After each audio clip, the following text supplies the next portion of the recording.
Xitoy bizni bosib olyaptimi? Mana shu masala savol oxirgi kunlarda juda kun tartibiga chiqib qoldi. Ko'pchilik e'tirozlarni aytyapti. Menga ham juda ko'pchilik odamlar murojaat qilib chiqishyapti, izohlarda yozyapti. Siz nima deysiz bu masalada deb. Men bundan 1,5 yil muqaddam 2 yillar ham bo'pti. Fransiyani bir mashhur jurnali bor edi, hozir eslolmayapman. O'sha jurnalni muxbirlari kelib intervyu olganida aynan Xitoy masalasida mendan so'rashgandi va Xitoydan kirib kelayotgan investitsiyaga nisbatan munosabatimni so'rab qiziqishgan. Men o'shanda ham aytganman, Xitoy to'g'ri iqtisodiy, siyosiy masalalarda o'zini teng, sherik, do'stona tutishga harakat qilyapti.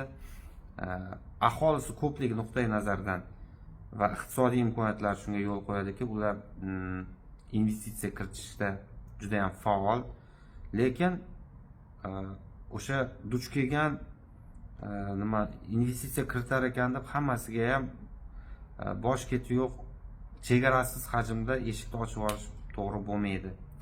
O'sha paytda ham aytganman, Xitoyni investitsiya kiritishda strategik boshqa rejasi, maqsadi yo'qmi degan savol meni doim o'ylantiradi va men to'g'ridan to'g'ri katta hajmda investitsiya kiritilaverishidan Xitoy tomonidan ehtiyot bo'lish kerak degan fikr aytganman. Haligacha shu pozitsiyadaman. Xo'p. Asosiy muammo nimada? Investitsiyalar kelishi bu yaxshi holat, iqtisodga pul tikishi, tadbirkorlarning kirib kelishi va hokazo. Lekin u ham baribir qanaqadir balans bilan bo'lishi kerak.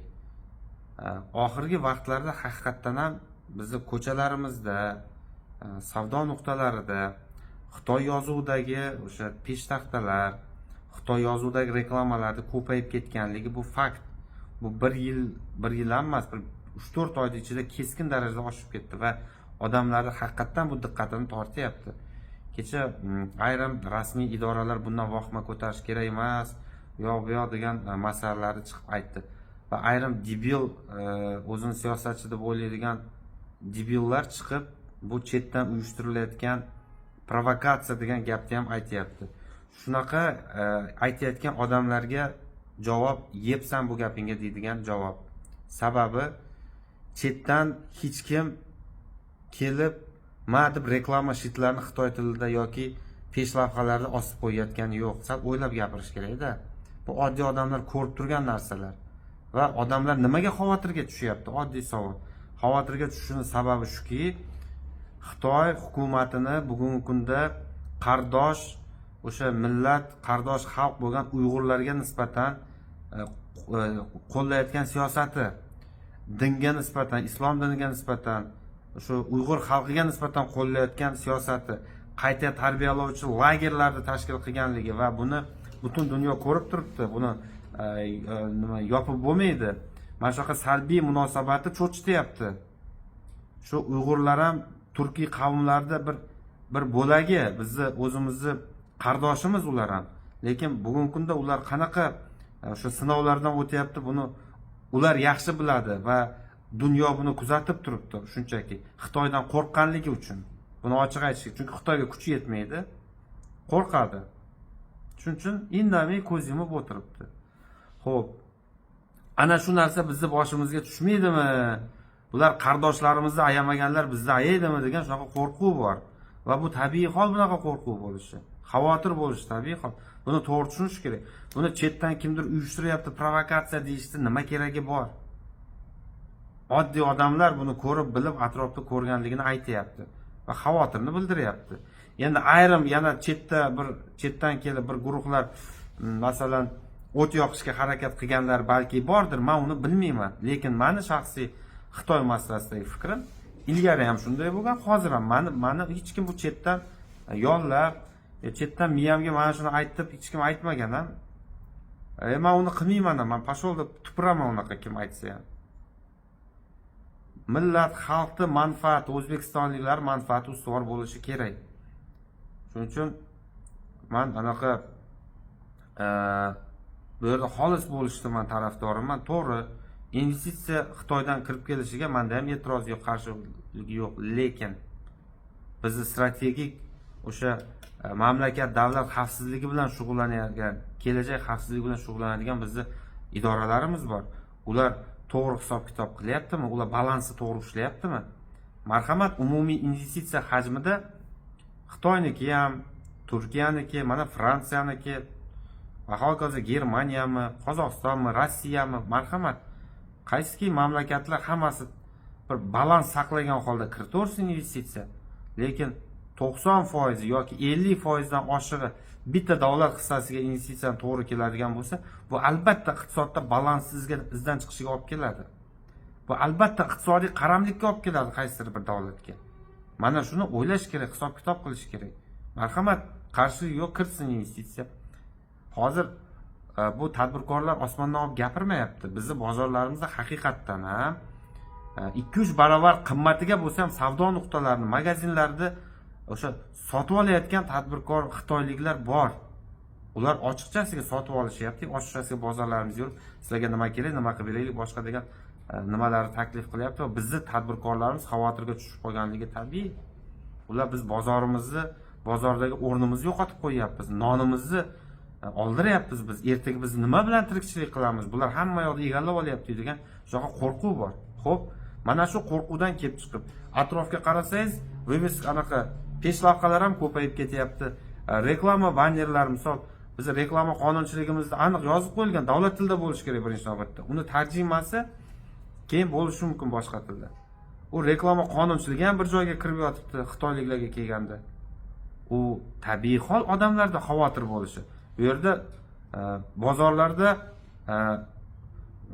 tochkalarimizni, bozorlarda o'rinni yo'qotib borayotgan bo'lsa, atrof to'la xitoycha shu nimalarga ko'milib borayotgan bo'lsa, ochiqchasiga katta-katta qilib viviskalarini, oddiy aytganda o'sha peshlavhalarni xitoy tilida berayotgan bo'lsa, O'zbekistonning ichida. Demak, O'zbekistonda xitoyliklar ko'payib ketdi. Ko'p bo'lganligi uchun shu tillarda beryapti. Bu albatta biznikilarni xavotirga soladi. E'tiroz qilyaptiki, O'zbekistonliklar ham chet elda yuribdi, ishlab yuribdi-ku, bunaqa e'tiroz bo'lmayapti-ku deb. Qaysi davlatda ko'rdingiz O'zbekistonliklar o'zbek davlat tilida reklama shitlarini xitoyliklarga o'xshab mana shunaqa har xil o'zini tilida yoki o'zbek tilida o'sha peshlavhalar ilib tashlaganligini? Bo'lsa bitta ikkita restoranni va kafening nomi bo'lishi mumkindir. Lekin ommaviy mamlaqa reklama shitlari, peshlavhalar, ma'lum bir joylar ommaviy egallab olishlar bunaqa bo'lmaganda. Qo'pol aytganda, ommaviy deganda qanaqa? Misol, savdo nuqtalarida ko'ryapmiz-da, men o'zim yaqinda mana shu Toshkent viloyatidan kirib kelaman shaharga ko'pincha. Men o'zim haqiqatan hayron qoldim. Men Xitoyga tushib qoldimmi deb o'yladim. Meni ham xavotirga soldi. Nimaga? Chunki ko'ryapmiz bizni qardoshlarning boshiga nima kun tushayotganini. Bu davlatlar aro nizo keltirish, bizni kimdir Xitoy bilan urushtirib qo'yishga harakat qilyapti degan gap, bu kulgili gap-da. Bu oddiy o'zbekistonliklarning fikri. Prichom tu chetdan kimdir uni miyasiga qo'yyapti degan narsa. Qachongacha dushmanni chetdan qidiraverish kerak? Balki ichimizdan qidirarmiz unda. O'zingizlarda o'sha xizmat qilayotgan. Xo'p, mana shu balansni ushlay olmayotgan, pul qayerdan kelsa keldi, davay tiqib yuboraver deb kelajakni o'ylamasdan, orqa-ketga qaramasdan ish qilayotganlarni xatosidir balki. Balki o'shalardan qidirish kerakdir, haqiqiy o'sha kim o'zi kelajakda sotyapti degan masalani. Oddiy fuqarolar, xalqni, o'zbekistonliklarning fikri bu chet eldan uyushtirilyapti deb qarayverishni bas qilish kerak. Bu dalbayobcha fikrlashni to'xtatish kerak. Mana shunaqa bir ikkita chiqib gapiryapti. Bu dalbayobizm, bu debilizm. Qo'pol aytganda, odamni tilni majbur qilib qichityapti shunaqa. Nima bo'lsa, mana shu milliy bog'da ham ko'rdik. Yugurish musobaqasini qilindi, boshqa degan anaqa sport tadbir mashg'ulot bo'lgan ekan deb turib, chiroyli yog'ini yamab qo'yapti. Xo'p, biznikilar, boshqalar shunaqa ruxsatsiz sport shunaqa tadbir mashg'ulot qilganda har xil bayroqlarni qilib olib yo'l qo'yilarmidi? Kamda 15 sutkaga ketardi-ku. Hatto o'tgan yillar mana bo'ldi. 25-may kuni o'zimizni O'zbekiston bayrog'ini taqib bozorda yurgan bolalarni nima qildi? Xodimlar ushlab olib, mana bitiruvchilar, mana bu yerdagi lenta bilan chiqqan bitiruvchilarni ham kerak bo'lsa bayroq bilan O'zbekiston bayrog'i edi shu. Olib borib, ana yeshtirib ularga bosim qilgan xodimlar, shunaqa holatlar bo'ldi. Yo bu yolg'onmi? Xitoylikdan bu yoqda Xitoy kompaniyasi kelib bilganini qilyapti. Albatta u qo'rqitadi, qanaqadir shiorlar, nimalardir qilib yotibdi. Boshqalarda tabiiy ravishda ogohlantirib oldindan ana shu asosda qilinadi-ku. Sport tadbiri nima ommaviy tadbir emasmi yo? Unga kelganda yumshoq shvob ketdi. Nima uchun Xitoyga kelganda, Xitoyliklarga kelganda nima uchun hamma narsa hamma joyida jim o'tirlaring, qisib o'tirlaring degan narsa bo'lyapti. Albatta bu odamlarda e'tiroz paydo qiladi. Ochiq, oydin aytish kerak, bildirish kerak. Men qarshi emasman, investitsiya kirsin, boshqa qilsin, lekin balans ushlash kerak o'rtoqlar, balans.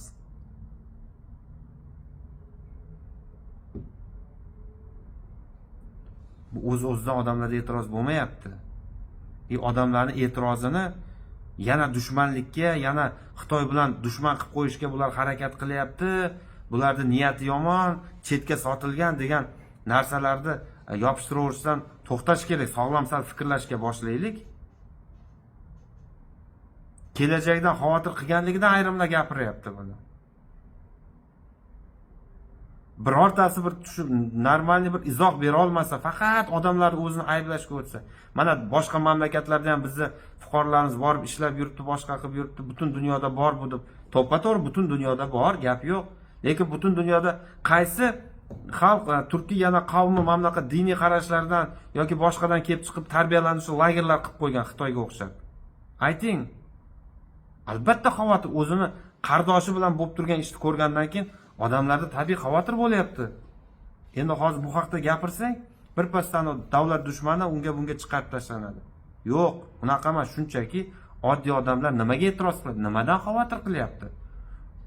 Ularda o'sha xavotirlarga ochiq-oydin javob qilib beringlar. Ochiq-oydin bildiring, bo'lmasam balansimiz qanaqa o'zi? Nimaga birdaniga ko'payib ketdi bunaqa? Sababi nima bilan bog'liq? Nimaga ular reklama shitlarini ochiqchasiga qo'yib qo'yapti? Peshlavhalarni hamma yoqqa o'zimiz tushunmaydigan tillarda ilib tashlayapti. Ularning xayollar, ular qanday xayollar bilan kirib kelyapti bu yerga? Maqsadlari nima? Ana shu narsalar qo'rqityapti odamlarni. Kelib, yaxshi niyatda o'qib, boshqa qilib ketsa mayli, hech qisi yo'q, e'tiroz yo'q. Lekin ertaga Uyg'urlarning boshiga tushgan bizni boshimizga tushmaydimi degan qo'rquv bor. Shunga javob topib beringlar bo'ldi. Ha narsadan chetdan anaqa diversantlarning nimasi boshqa deganda, shu gapirayotgan odamlar o'zini bir sog'lom tanasiga bitta o'ylab ko'rish kerak edi. O'zini kelajakda uni avlodlari mana shu yerda yashaydi. O'zi qanday tasavvur qiladi shuni?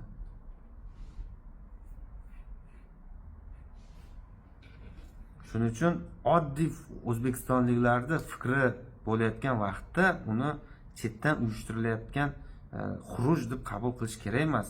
Shu atrofda ko'rib sodir bo'layotgan voqealarni ko'rib gapiryapti odamlar.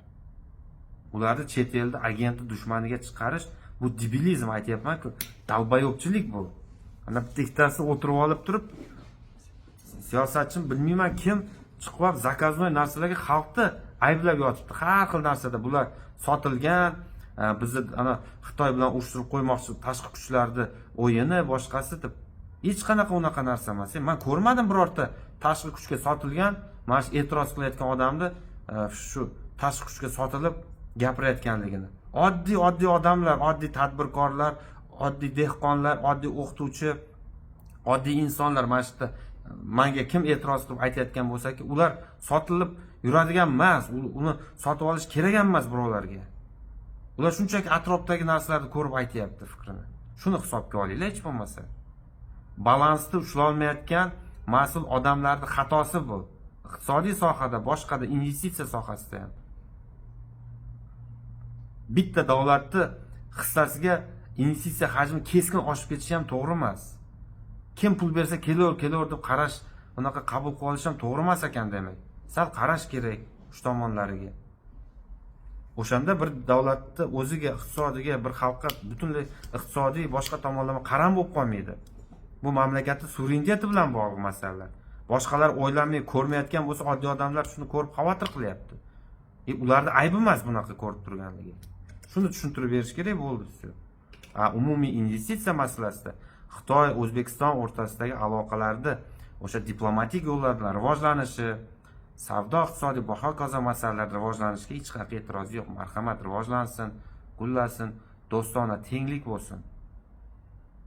Lekin mo'rmaloqni birdan yopirilib ketishi haqiqatda odamlar qo'rqitib qo'ydi. Shu asosiy masala. Shuning uchun mana shu masalalarga izoh berish kerak. Meni fikrim shu. Menga qolsa, men xitoylik investorlar Xitoydan investitsiya kiritilishiga shoshma-shosharlik qilmasdan o'ylab, jiddiy 7 o'lchab bir kesib, kerak bo'lsa 70 o'lchab bir kesib harakat qilish kerak degan fikrdaman. Men doimiy xavotirda bo'lganman bundan. Meni xavotirlarim hali ham tarqamagan. Biz Rossiyani yaxshi bilarmiz, ularning xarakterini, boshqa davlatlar bilan ishlagan bilarmiz, lekin ochiqni aytganda men ham xitoyliklar qanaqa nima mafhum men bilmayman ularni. Lekin to'g'ri, baribir aloqa qilish kerak, o'rganish kerak. Bu to'xtatib qo'y, qarshi bo'l degani emas. Balansni saqlab turib beringlar, bo'ldi. Odamlarga ishonch bo'lsin, bo'ldi. Qo'rqmasin. Qardoshimizni boshiga tushgan kun bizga tushunmaydimi degan qo'rquv bor. Bo'ldi, shunga o'xshagan narsalar. Sog' bo'linglar, salomat bo'linglar. Albatta O'zbekiston kelajagi buyukligiga ishonamiz. Biz ham ishonamiz. Bu yo'lda har kim o'ziga yarasha hissa qo'shadi va bu yurtda, bu mamlakatlarda siz va bizning avlodlarimiz, o'zimiz ham ozod, obod, farovon yashashga haqqimiz bor. Yashash istagi bilan yashayapmiz ham. Qilayotgan ishlarimiz, aytayotgan gaplarimizga doim mos bo'lsin. Omon bo'linglar.